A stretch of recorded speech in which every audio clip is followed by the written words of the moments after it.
All right. Give me one moment, and I will. It's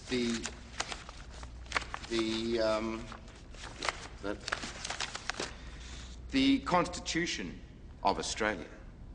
This is a blatant violation of the Constitution of the Commonwealth of Australia. And when it comes to violations, they don't come any bigger. What section of the Constitution has been breached? Section? What section? There is no one section. It's just the vibe of the thing. I'm afraid, Mr. Denuto, you'll have to be more specific. Oh, yeah, sure. No, I was just starting general, and then I was getting more specific with the just one moment, please.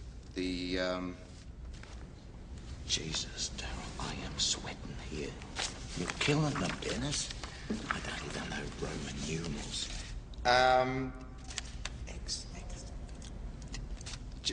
I've got it here as the section 51, second from the bottom.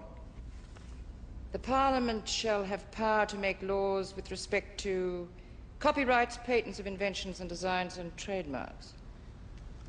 It's all part of it. This is what I'm getting at. That's my point. It's the vibe of it.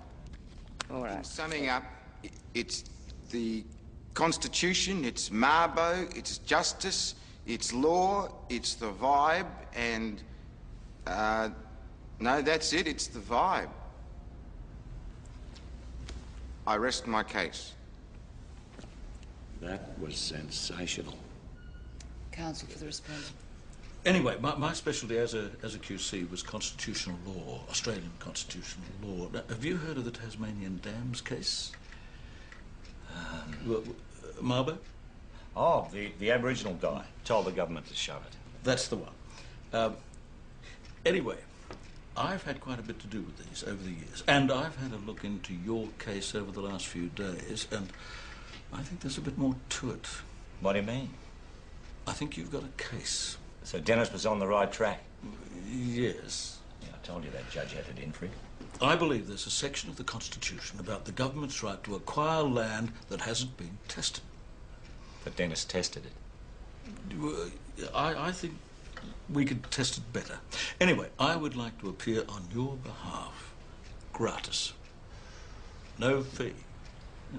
Well, no, we couldn't. I've done pretty well out of this law caper over the years, so if you're happy for me to take it further... Further? Well, we've been to the federal court. How much further can we take it? 3 weeks later, Mr. Hamill, Dad and Dennis went to the High Court in Canberra. Laurie asked Dennis to be his instructing solicitor.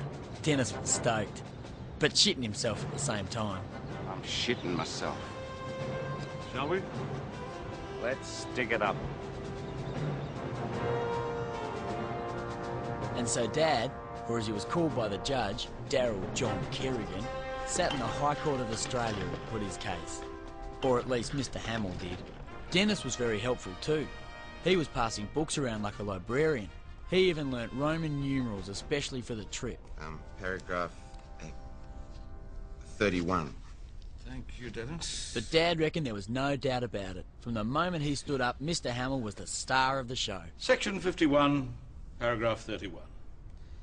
The Parliament shall have power to make laws with respect to the acquisition of property on just terms.